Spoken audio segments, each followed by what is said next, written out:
living on the streets and you can't say yes to treatment, should that person still be on the streets? And what about the men and women who were accosted? And it's happened to all of us. Imagine my situation, and it's not just me, it's everyone.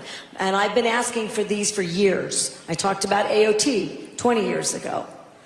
My daughter-in-law was held in a headlock with a large rock by a defendant who's been before the courts 33 times, and he tried to kill her. Put her head on the ground, and he took a large rock and he hit her in the back of the head, hoping to kill her so many times that he cracked open her skull in several places, and she was in the ICU for 8 or 9 days. I'd like to tell you that this is an anomaly. It is not. It is not an anomaly. I have been chased. How many of you have been chased? How many of you have been chased with people with weapons? I have police protection. Imagine how unwell a person is to approach me when I'm traveling with 4 armed police officers. We didn't hurt this person. I tried to get this person's name and number. I called the Albuquerque police. They didn't come. He doesn't run Albuquerque police. We're at a very interesting crossroads. My intention is not to vilify or criminalize poverty. We're one of the only states in America that's moving out of poverty. We have one of the best records now for dealing with food insecurity, and it's not enough.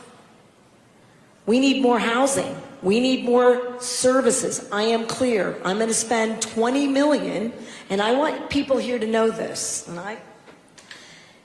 I don't get legislators who ask for money for treatment centers and homelessness.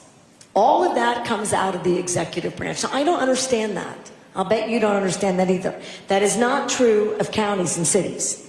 And if it's in their priorities, I find a way to fund it. I'm just checking to make sure they don't think I'm fibbing. I'm funding everything everywhere. And it's not enough. And we should be preventing people from being homeless. I want everyone to be safe. I want them to be able to live independent lives that I don't dictate. But I can't have really dangerous people on the streets. And that is creating a whole host of other public safety issues. So I was just preaching. I didn't mean to do that. But I'm going to need help in the way in which I communicate these issues. Because if it sounds to people like I think everyone should be in prison, that's not what we're saying. It's treatment. It's committed treatment. And 2, if we're saying that everyone who's unhoused is mentally ill, that's false. If we're saying that everyone that is unhoused commits crimes, also false. If we're saying that people who are unhoused aren't victims, that's also false. If we are saying that people who are unhoused don't need other services, and many of them won't say yes to services.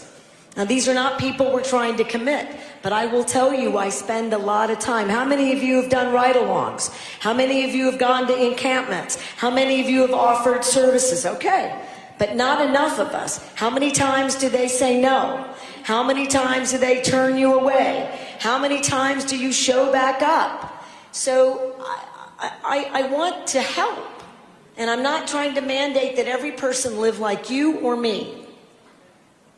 But they can't be in a place that drives risk.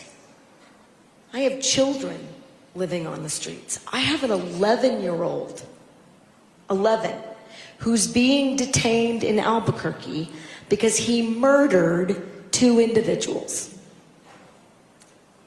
2. Where should he be? He was on the streets. I don't know where his parents are. Should he be on the streets? How did he get a gun? I'll tell you, a felon in possession of firearms who's not in jail and should be, gave an 11-year-old and turned him into a drug dealer and gave him a gun. That's how. That is going on in your backyard. And honestly, I hate it. I can't lose one more 11-year-old to the streets, and I can't lose one more innocent 11-year-old from a drive-by shooting. We can't. So do not let me vilify innocent people. Do not let me vilify people of color. Do not let me vilify innocent immigrants and their families. And do not let me vilify people on the streets. But I do intend to make New Mexico safer. And I'm going to need young people to help me navigate it in a way that's meaningful. And I hope you'll help me.